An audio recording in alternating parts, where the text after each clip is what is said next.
वारकरी संप्रदायातील थोर महात्मे व महाराष्ट्रातील विचारवंतांची दुर्मिळ कीर्तने, प्रवचने, व्याख्याने ऐकण्यासाठी सुरेश महाराज सूळ या यूट्यूब चॅनलला अवश्य सबस्क्राईब करून बेल आयकॉन दाबा.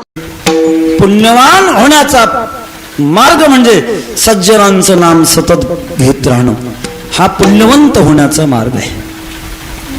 पुण्य ही एक अनुकूल भोगापर्यंत अदृश्य असणारी शक्ती आहे. जेव्हा आपल्या जीवनामध्ये अनुकूल प्रसंग होत असतात, माणूस म्हणतो हे पुण्यानं झालं.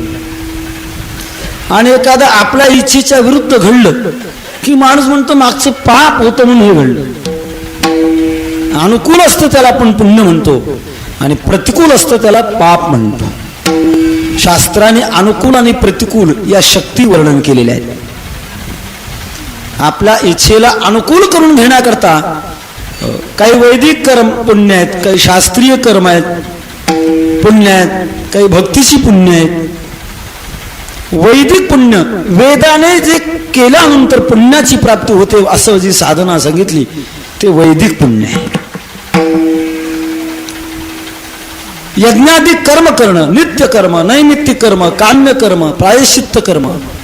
प्रायश्चित्त कर्माने पापाचा नाश होईल, पण नित्य कर्म, नैमित्तिक कर्म, काम्य कर्म याच्याद्वारे माणसाच्या जीवनामध्ये पुण्याची शक्ती जागृत होईल. वेदाने जे करावं म्हणून सांगितलंय ते वैदिक पुण्य आहे. शास्त्राधिकाने देखील पुण्याची साधनं सांगितली आणि भक्तीच्या क्षेत्रामध्ये पुण्याची साधनं सांगितली. पण सर्व काळामध्ये आणि सर्व देशामध्ये कुठल्याही व्यक्तीला अनंत पुण्य मिळवण्याचं साधन सर्वात समर्थ जर कोणतं असेल तर ते भक्तीतलं साधन आहे. नानोबारा म्हणतात, पुण्याची गणना कोण करी,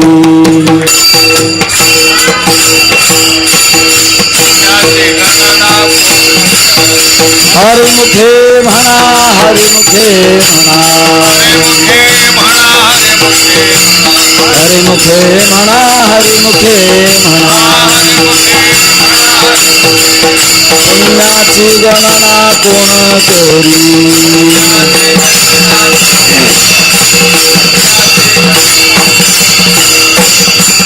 अगणित पुण्याची शक्ती भगवान परमात्म्याच्या नामामध्ये, या अभंगामध्ये तुकोबारा म्हणतात सज्जनांच्या नामामध्ये पुण्य निर्माण करण्याची शक्ती आहे. अन्य पुण्याच्या बाबतीमध्ये काही वेळेला पुण्याची वाटणी होते.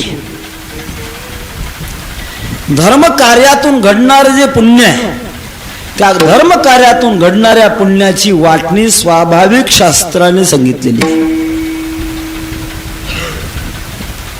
एखाद्या वेळेला तो श्रावण महिना असतो, त्याचे समाजावर फार उपकार आहे. त्याचं कारण आहे की श्रावण महिन्यामध्ये बरीच माणसं होतात, वाईट खात नाहीत, वाईट पीत नाहीत, माणसासारखं वागतात ना. अशा श्रावण महिन्यामध्ये एखादा माणूस सत्यनारायणाची पूजा करतो. सत्यनारायणाच्या पूजेने त्याला पुण्य प्राप्त होतं, पण त्या पुण्याचं वाटणी होते. धर्मशास्त्र असं म्हणतं, वैदिक कर्माचं पुण्य हे आपोआपच अर्धांगीला अर्ध सहज जात, त्याची वाटणी होती. बरं, एखाद्या वेळेला पाप जर घडलं पुरुषाकडनं त्याची वाटणी होत नाही, त्यालाच राहतं. पुण्याची वाटणी होते. बरं, पत्नीने एखादं पुण्य केलं तर त्याची वाटणी होते का? नाही होत, तिचं तिलाच राहतं. आणि एखाद्या वेळेला पत्नीकडनं पाप घडलं तर त्याची मात्र वाटणी होती. काय धर्मशास्त्र कोण नाही. नामदेव महाराजांनी सुंदर वर्णन केलेलं आहे त्याचं. सांगण्याचा मुद्दा असा की धार्मिक पुण्याची वाटणी होती. भक्तीचं जे पुण्य आहे ते पुण्य मात्र वाटायला जात नाही, वाटलं जात नाही. संसारातलं एखादं पाप जर घडलं तर घडलेलं पाप भोगापर्यंत त्याचं व्याज वाढतं. धर्मशास्त्राचा कायदा आहे, व्याज वाढतं. भीष्माचार्य जेव्हा शरपंजरी पडले, दक्षिणायनाला सुरुवात झाली, आकाशवाणी झाली, भीष्मा या दक्षिणानामध्ये प्राण सोडू नका. भीष्माचार्याने आपले प्राण बाणाच्या टोकावर 6 महिने अखंड धारण करत असताना, वेदना होत असताना मनामध्ये प्रश्न निर्माण झाला, माझ्या आयुष्यामध्ये मी कधी पाप केलं नाही, कोणाचं वाईट केलं नाही, असं असताना बाणाच्या टोकावर झोपण्याची पाळी माझ्यावर काय आली. काही माणसाला आपल्या जीवनामध्ये आत्मविश्वास असतो. वैकुंठवासी गुरुनाम गुरु स्वानंद सुखनिवासी जोग महाराज जेव्हा कुशावर्तावर गेली स्नानाकरता आणि त्यांना हातामध्ये पाणी घेऊन संकल्प सोडण्याकरता जेव्हा प्रेरणा दिली, म्हणा पापोहम पाप कर्माहम पापात्मा पाप संभवा, जोग महाराजांनी सांगितलं मी म्हणणार नाही. का? आयुष्यात कधी पापच केलं नाही तर पापोहम पाप कर्म म्हणूच कशाला? केवढा आत्मविश्वास असेल. भीष्माचार्यांच्या अंतःकरणात आत्मविश्वास की मी कधी कोणाचं वाईट केलं नाही. मनातला प्रश्न सारखा टोचत होता आणि या प्रश्नाचं योग्य उत्तर कोण देऊ शकेल मला, असा विचार करता करता जगन्यन त्या परमात्म्याचा धावा केला. भगवान कृष्ण परमात्मा सन्मुख उभे राहिल्यानंतर विचारलं, आचार्य का बोलवलं? भीष्माचार्याने सांगितलं, भगवान एक प्रश्न मला सतवतो, त्याचं उत्तर पाहिजे. यावत आयुष्य माझ्याकडनं कुठलंही पाप घडलं नाही आणि असं असताना मला बाणाच्या टोकावर का बरं झोपावं लागतं? तुमच्या दरबारामध्ये मला तर असं वाटतं धुंद झाला तुझा दरबार. भगवान हसले आणि सांगितलं, आचार्य माझ्या या कायद्यामध्ये असं कुठेही लवचिकपणा नाही, माझ्या घटनांची दुरुस्ती नाही. प्रकरण अंगलट आल्यानंतर घटनांच्या दुरुस्तीची कला कलियुगात आहे, माझ्याकडे दुरुस्ती नाही. काय म्हणता काय? हे मला दुःख का बघावं लागतं? भगवंताने सांगितलं, आचार्य तुम्ही लहान होता, बाल होता आणि धनुष्यबाणाचा खेळ खेळत असताना रस्त्यात एक सरडा पडलेला होता, त्याला बाणाच्या टोकाने उचललं आणि उगीच उदंडपणाने फेकून दिलं. फेकलेला सरडा काटेरी कुंपणावर 6 पळ राहिला. तेथपासून भोगापर्यंत त्या 6 पळाचं व्याज 6 महिने झालं, म्हणून भोगा 6 महिने. पापाचं व्याज होतं पण पुण्याचं मात्र अजिबात होत नाही व्याज. सांगण्याचा मुद्दा असा की पुण्याच्या क्षेत्रामध्ये एक असा विचार आहे, भक्तीच्या द्वारा जे घडणारं जे पुण्य आहे त्याची वाटणी नाही, ज्याचं त्याला. पण पुण्याच्या बाबतीमध्ये मात्र पुण्यवंत होणं म्हणजे अगणित पुण्याचा संचय होणं, त्याला पुण्यवंत म्हणतात. धनवंत, ज्ञानवंत, पुण्यवंत. धनवंत म्हणजे 4 पैसे जवळ असणं त्याला धनवंत म्हणत नाही. वैकुंठवासी पूज्य गुरु दुंडा महाराज म्हणायचे, एखादा भिकारी जरी म्हटला हातामध्ये 4 पैसे घेऊन, हो गरीब समजतं काय, 4 पैसे बाळगून आहे, 4च होते, 5वा नव्हता, त्याला धनवंत म्हणता येईल. आपल्या गरजा पूर्ण करून शिल्लक शक्ती राहणं त्याला धनवंत म्हणतात. ज्ञानवंत आपल्या जीवनात अज्ञान नष्ट करून ज्यांचं ज्ञान इतरांच्या करता शिल्लक राहतं त्याला ज्ञानवंत म्हणतात. तसं पुण्यवंत कोणाला म्हणतात? आपल्या जीवनाच्या संपूर्ण गरजा भरून ज्याचं पुण्य शिल्लक राहतं त्याला पुण्यवंत म्हणतात. विठ्ठल विठ्ठल.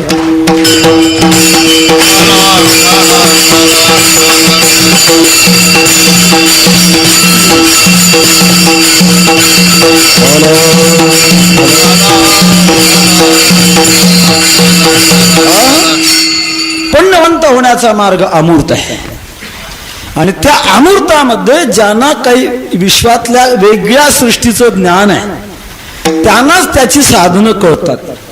सर्वसामान्य माणसाला भौतिक सृष्टी सर्व कळत नाही. भौतिक सृष्टीमध्ये अंतर्गत दैवी सृष्टी आहे आणि दैवी सृष्टीला अधिष्ठान असणारी अध्यात्म सृष्टी आहे. त्रैलोक्य भौतिक सृष्टी ज्यांना कळते त्यांना कळतं का त्रैलोक्य? साधू संतांना त्रैलोक्य कळतं आणि त्रैलोक्याचा अनुभव ते सांगतात. अवघेची त्रैलोक्य आनंदाचे आता. तेव्हा दैवी सृष्टी स्वर्ग वैकुंठ नरकलोक भौतिक सृष्टी विना का जी सृष्टी आहे ती सर्वसामान्य माणसाला कळत नाही.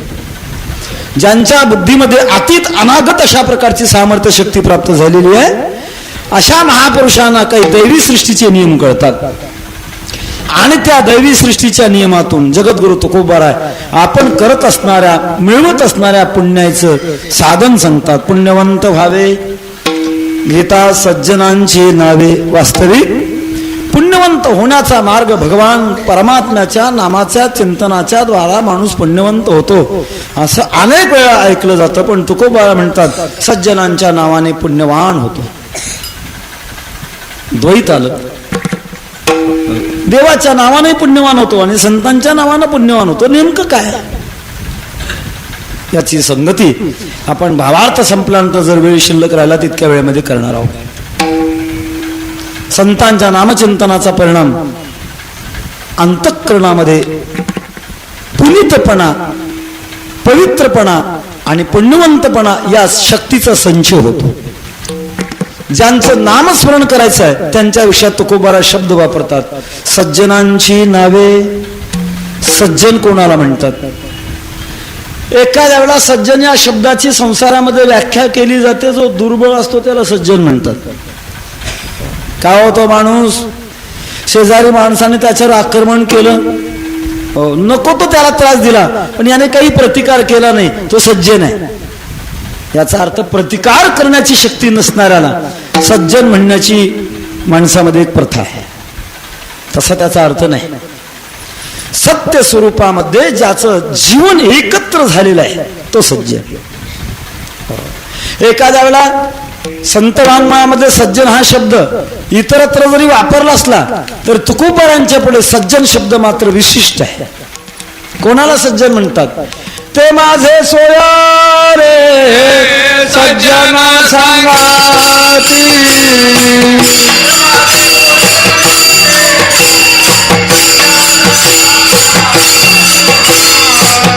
हे माझे सज्जन सांगाती.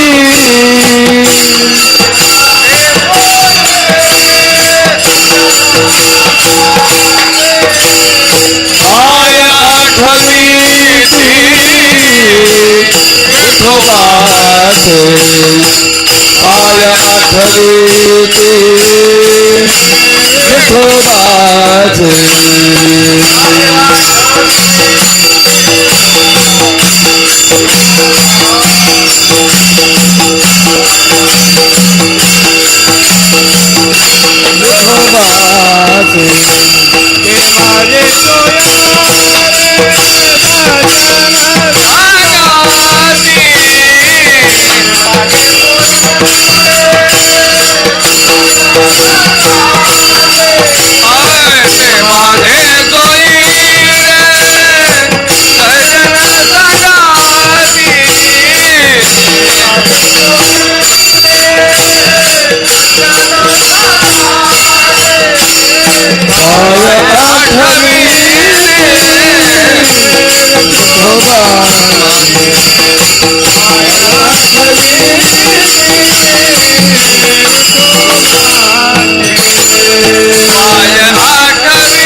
भगवंताच्या स्मरणामध्ये सतत ज्यांचं जीवन व्यतीत होत आहे त्यांना सज्जन म्हणतात.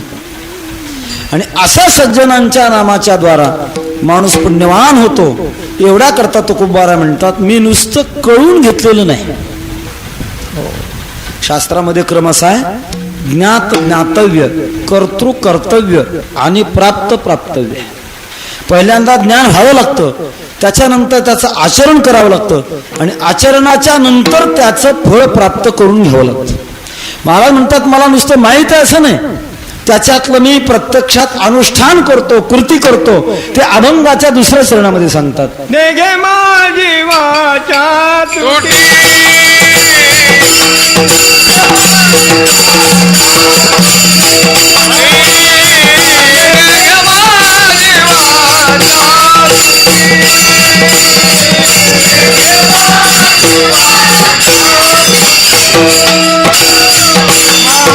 मला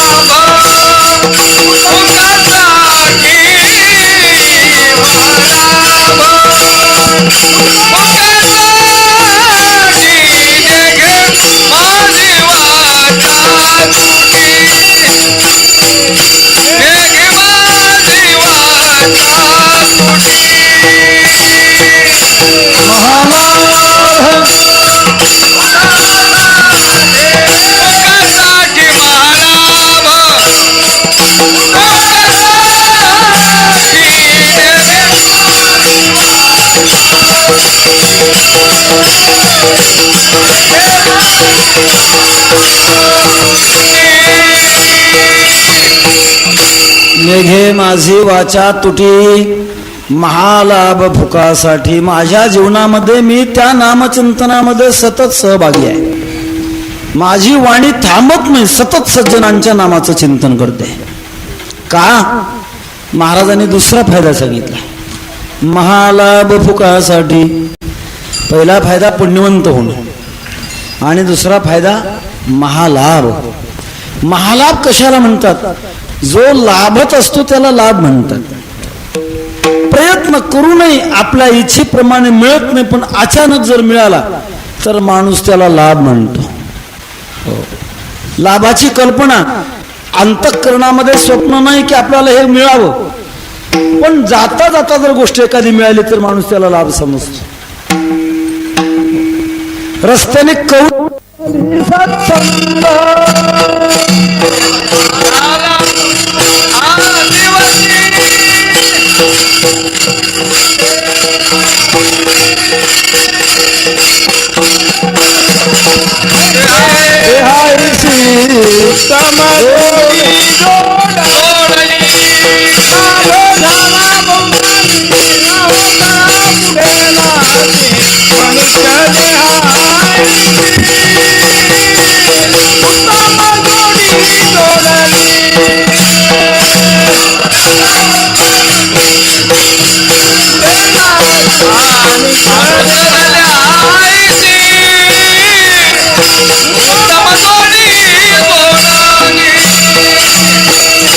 मानवी देह मिळणं म्हणजे एक लाभ आहे. आणि या मिळालेल्या लाभाने पुन्हा जो लाभ मिळवायचा आहे तो महालाभ आहे. तो महालाभ संतांच्या कृपेने मिळतो. लाभे लाभ दुनावला, लाभे लाभ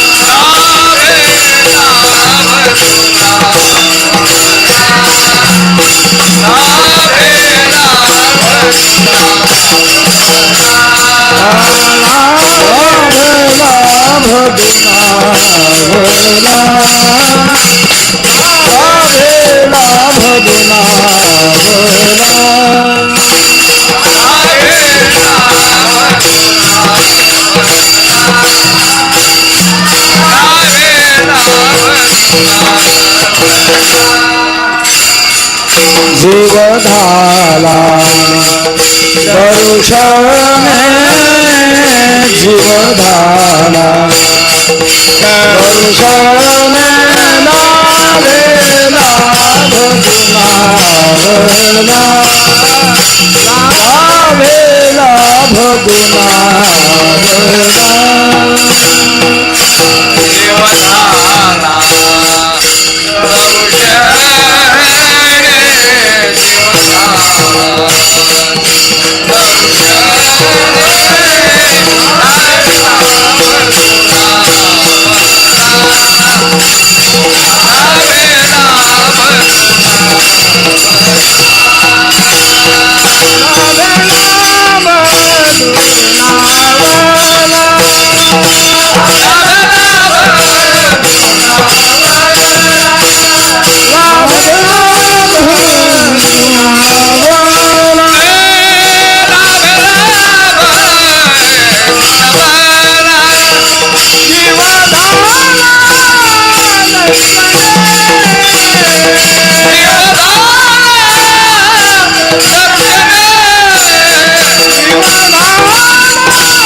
वास्तविक पहिला लाभ मिळतो पण तो टिकत नाही.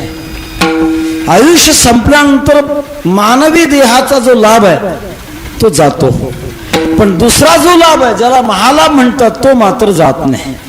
म्हणूनच त्याला महालाभ म्हणतात. त्याच्यापेक्षा दुसरा विश्वात कोणताही अधिक प्रभावी लाभ नाही, म्हणून त्याला महालाभ म्हणतात.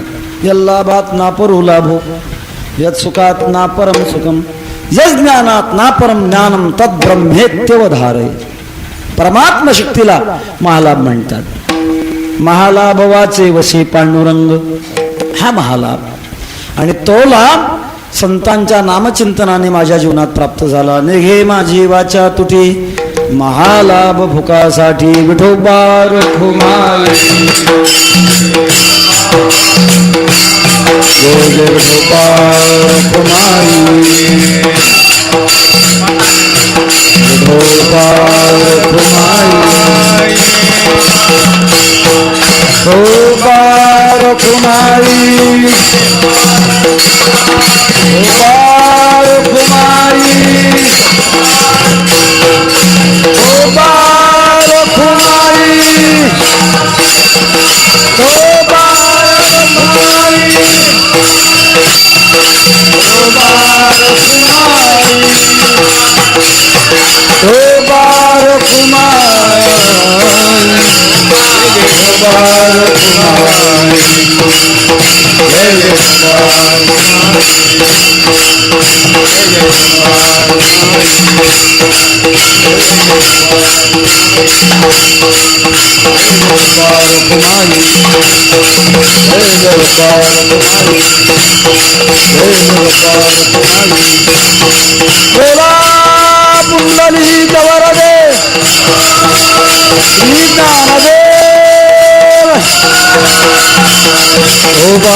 निघे माझी वाचा तुटी महालाभ भुकासाठी.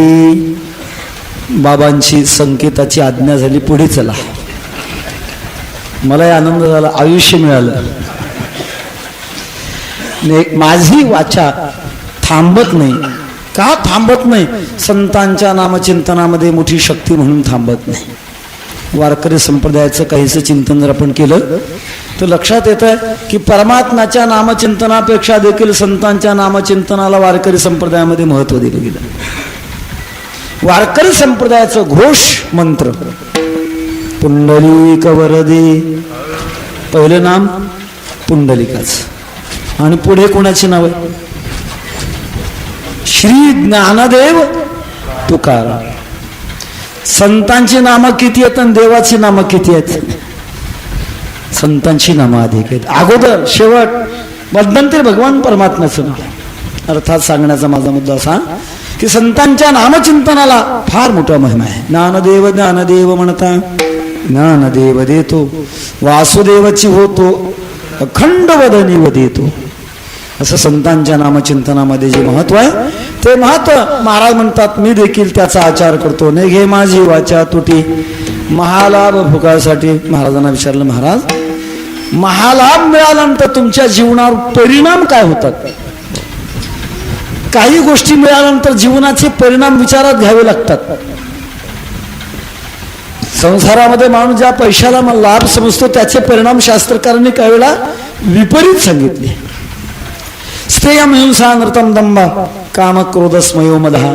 विपरीत परिणाम आहे. माणूस संसारामध्ये त्याला लाभ म्हणतो पण परिणामाने मात्र अनर्थ आहे. तसा हा महालाभ तुम्हाला प्राप्त झाला, याचे परिणाम कसे ते अनुकूल आहेत का प्रतिकूल आहेत? तुकोबारा त्याची अनुकूलता अभंगाच्या 3ऱ्या चरणात सांगतात. विश्रांतीचा ठाव विश्रांतीचा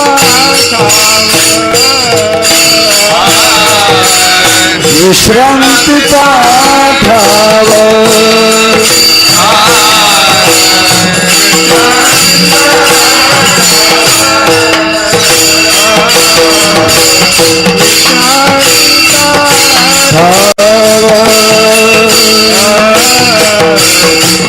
विश्रांतीचा ठाव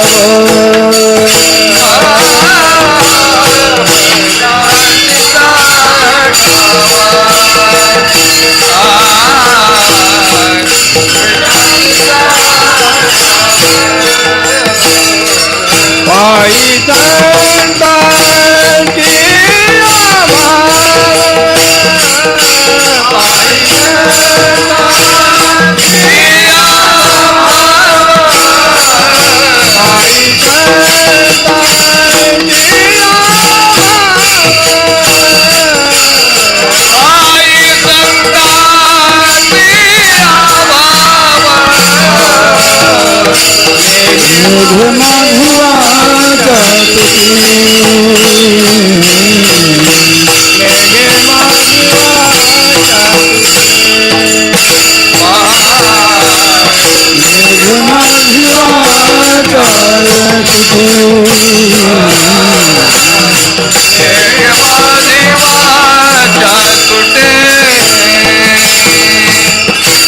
महालाभाचा जीवनावर होणारा परिणाम विश्रांती आहे. संतांच्या चरणावर जर श्रद्धा ठेवली, भाव ठेवला, तर त्याचा द्वारा होणारा परिणाम विश्रांती आहे. विश्रांती ही माणसाच्या जीवनात जन्माला आल्यापासून तो मृत्यूच्या क्षणापर्यंत संसारी अवस्थेमध्ये अपेक्षित असते. असावी असावी का शेवटपर्यंत असावी वाटते? त्याचं कारण मिळालेली नसते म्हणून शेवटच्या क्षणापर्यंत असावी वाटते. हेच त्याचं उत्तर आहे. पण इतकं आयुष्य जगले पण विश्रांती कशी काय मिळाली नाही? विश्रांतीचा भ्रम मिळाला, विश्रांती मिळाली नाही. कारण जोपर्यंत जीवत्व अशा आहे, जीवत्व दशेमध्ये विश्रांतीचा संबंध येतच नाही. जीवाच्या अवस्थेमध्ये श्रमाची अवस्था आहे. आपण कुठेही असा श्रम झाल्याशिवाय राहत नाही.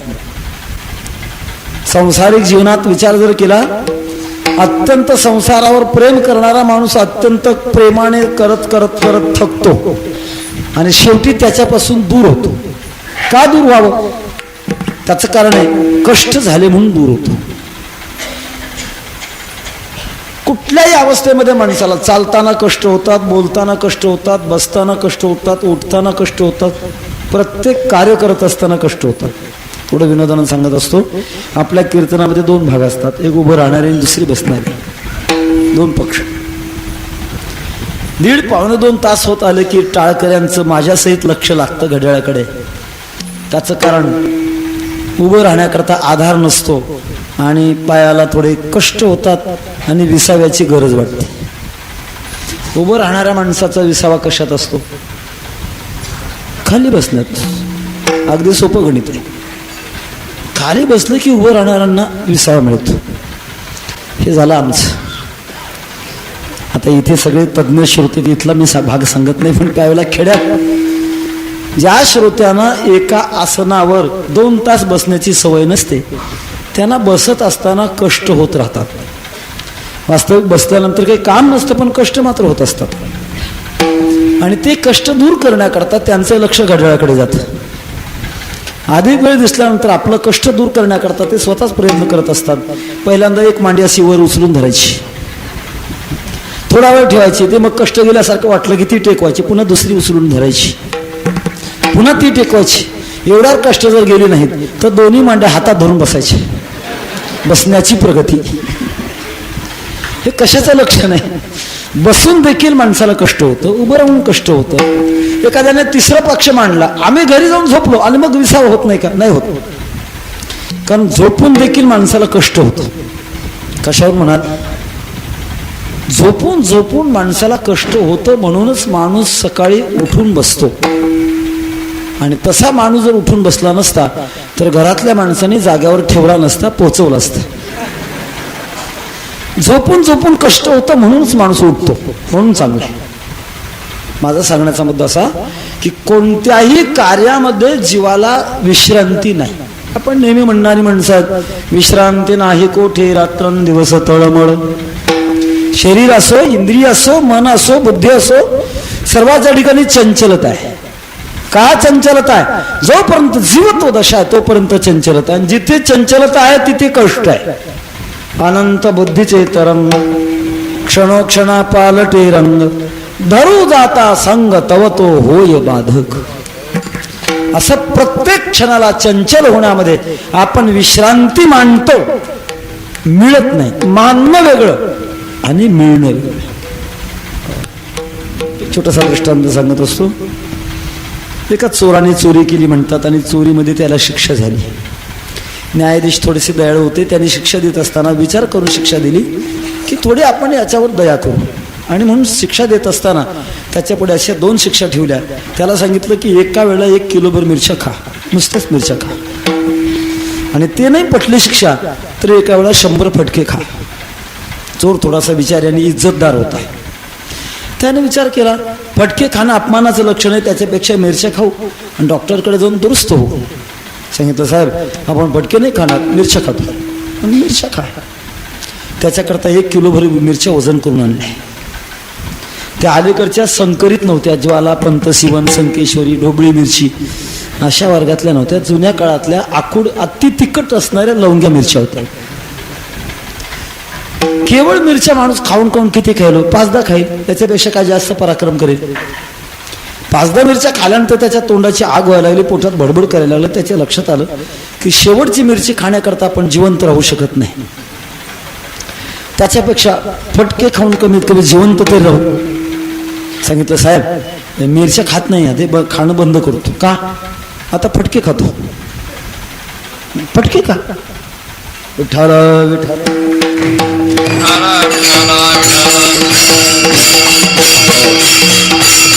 फटके मारणारा हिंद केसरी होता आणि हातातला हंटर चांगलं लिबरडक होतं. तो फिरून मारत होता, निर्भीडपणानं मारत होता. 4-5 फटके पाठीत मारल्याबरोबर पाठ सुजून गेली.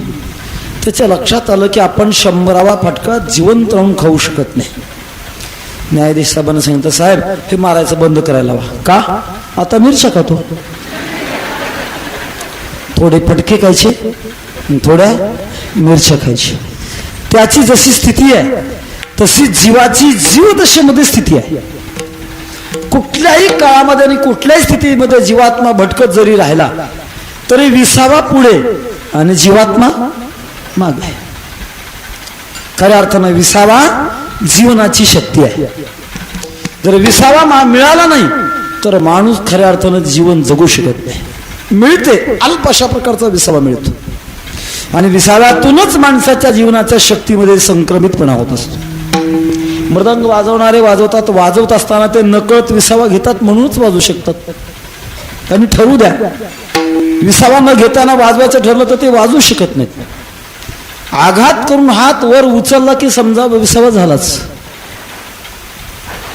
वाजवणारा वाजवत असताना विसावा घेतो, बोलणारा बोलत असताना सुद्धा विसावा घेतो. पण तो विसावा सर्वसामान्यांच्या लक्षात येत नाही.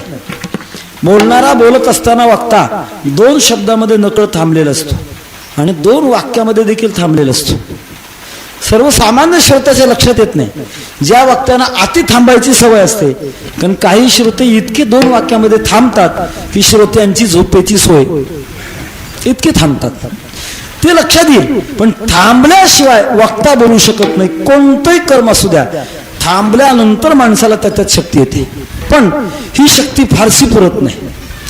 जोपर्यंत जीवदशा आहे तोपर्यंत जीवनामध्ये विश्रांती नावाची स्थिती प्राप्त होऊ शकत नाही. आणि विश्रांती प्राप्त होण्याकरता महाराज म्हणतात पायी संतांची भाव, संतांच्या चरणारविंदी स्वरूपात साधनेत आपण पूर्णपणे विश्वास ठेवला तर त्याच्याद्वारा आपल्याला विश्रांती प्राप्त होते. संत हे विश्रांतीचं स्थान आहे. विश्रांतीचे स्थान संतांचे माहेर, ते या भूमीवर अलंकाप. ज्ञानोबरांचं स्थान सर्वसामान्य जीवाला विश्रांतीचा असं नव्हे, जगाला विश्रांती देणारा परमात्मा त्याला देखील विश्रांतीचं स्थान आहे. नामा म्हणे देवा चला तया ठाया, विश्रांती घ्यावया कल्पवरी. अशी जीवनामध्ये विश्रांती ज्याला म्हणतात ती आवश्यक आहे. ती विश्रांती मात्र परमार्थाशिवाय खरी मिळू शकत नाही. परमार्थाच्या उपभोगामध्ये कष्ट नाही. किती खडतर अशा प्रकारची साधना केली तरी कष्ट होत नाही. त्याचं कारण आहे या साधनामध्ये साधन करत असताना सुखाचा अनुभव येत राहतो म्हणून कष्ट होत नाही. सुखाचे व्यवहारी सुख लाभ झाला, आनंद कोणला मागे, आनंद कोणला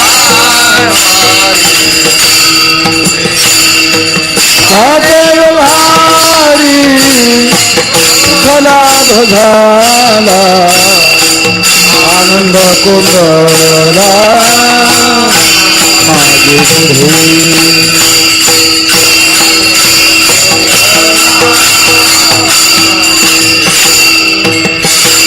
सुखाचे व्यवहारी सुखाला सुखाचे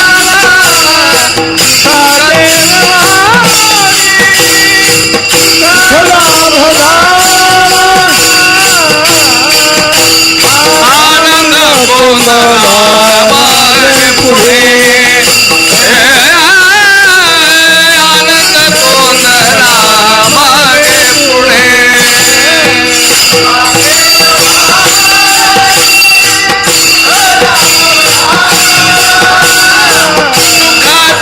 व्यवहारी सुख लाभ झाला आनंद कोंडला मागे पुढे मागे पुढे आनंद कोंडला मागे पुढे सुखाचे व्यवहारी सुखलाभ झाला. या व्यवहारामध्ये सुखाचाच व्यवहार आणि प्राप्ती देखील सुखाचीच. जेव्हा भगवान कृष्ण परमात्म्यांनी गोपिकांना वेणू वाजून निमंत्रित केलं आणि ब्रह्मदेवाच्या 6 महिन्याची अखंड रात्र करून रास क्रीडेचा आनंद दिला, एवढा प्रदीर्घ काळ आनंद भोगत असताना गोपिकांना कुठेच श्रमाचा पत्ता सुद्धा लागला नाही, कष्ट झालेच नाही. हो, नाथ महाराज म्हणतात, रासक्रीडेची राती म्या ब्रह्मा षण्मास केली होती, गोपिका अर्धक्षण मानेती काहा गबस्ती उगवला. ब्रह्मदेवाच्या 6 महिन्याच्या कालावधीमध्ये मिळालेला परमार्थाचा जो आनंद, तो आनंद अर्धाच क्षणाइतका. आणि संसारामध्ये कुठलाही आनंद भोगत असताना त्याच्यात कष्ट निर्माण होत. असं का व्हावं याचं तात्विक उत्तर वारकरी संप्रदायातल्या विश्वमाऊली ज्ञानोबांनी अचूक अशा प्रकारचं उत्तर दिलं. माऊली सांगतात, पडेले दूरदेशी मज आठवे मानसी, नको नको हा वियोग कष्ट होता ती जीवासी.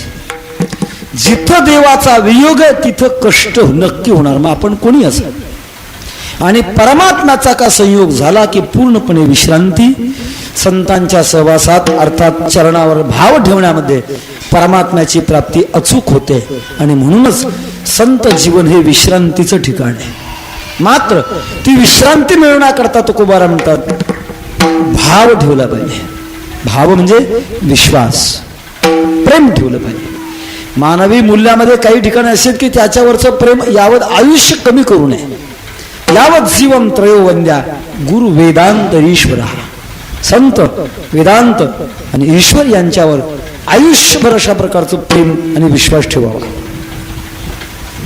आपल्या देशावर निष्ठा ठेवावी, धर्मावर निष्ठा ठेवावी, संप्रदायावर निष्ठा ठेवावी आणि संतावर निष्ठा ठेवावी. 4 महत्वाच्या निष्ठा असाव्यात. संत आपल्या परमार्थामध्ये असताना सुद्धा आपल्या राष्ट्रावर निष्ठा ठेवतात. किती मोठं राष्ट्रप्रेम.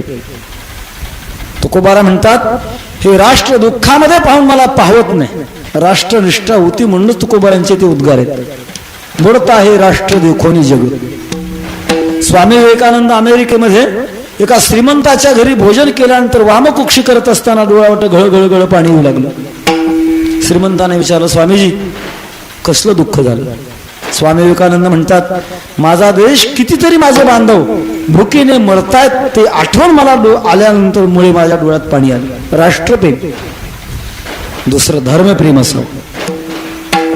धर्म त्याला म्हणतात जो कधीच बदलायचा नसतो, त्याला धर्म म्हणतात. भगवान परमात्मा सांगतात, श्रेयान स्वधर्मो विगुणः परधर्मात् स्वनुष्ठितात स्वधर्मे निधनम श्रेयः परधर्मो भयावह.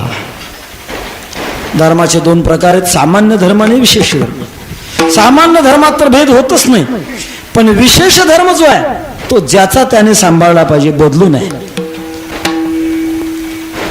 अलीकडच्या काळामध्ये महाराष्ट्रात 12 जानेवारीला एक धक्का देणारी घटना घडली. धर्मांतराचा एक प्रक्रिया घडली. वास्तविक धर्म बदलणं हे कुठल्याही शास्त्रामध्ये बसत नाही. मी असं म्हणेन ते धर्मांतर म्हणजे एक प्रकारचा अधर्मच आहे. कारण धर्म ही स्थिती अशी की बदलण्याची नाही. आणि विश्वात धर्माचा जर अभ्यास केला तर धर्मात प्रकार नाहीत, धर्म एकच असतो, धर्म बदलत नाही.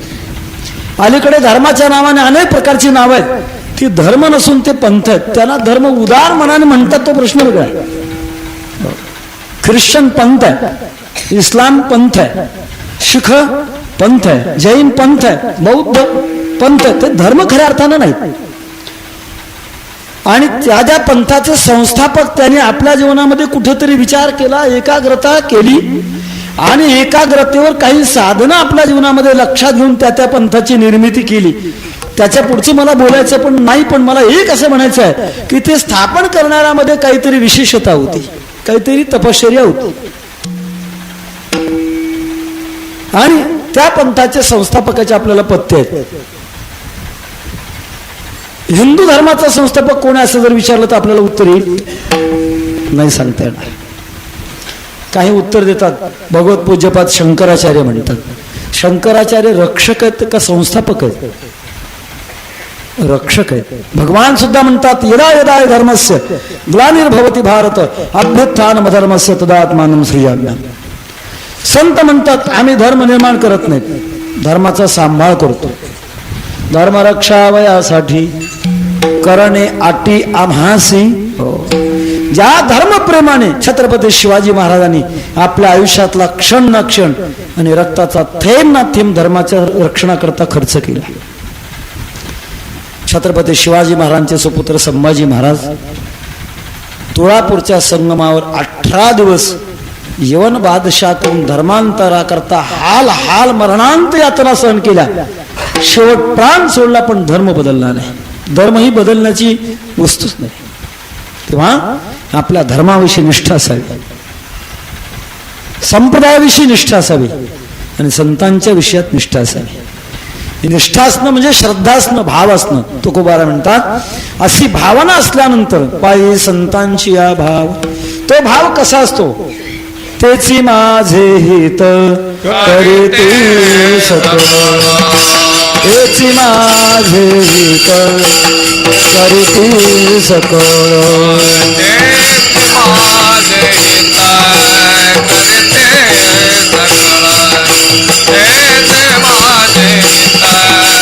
करते सकळ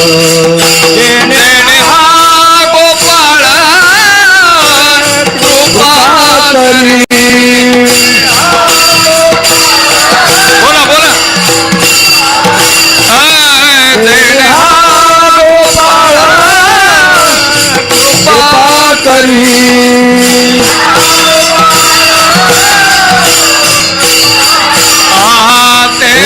माझे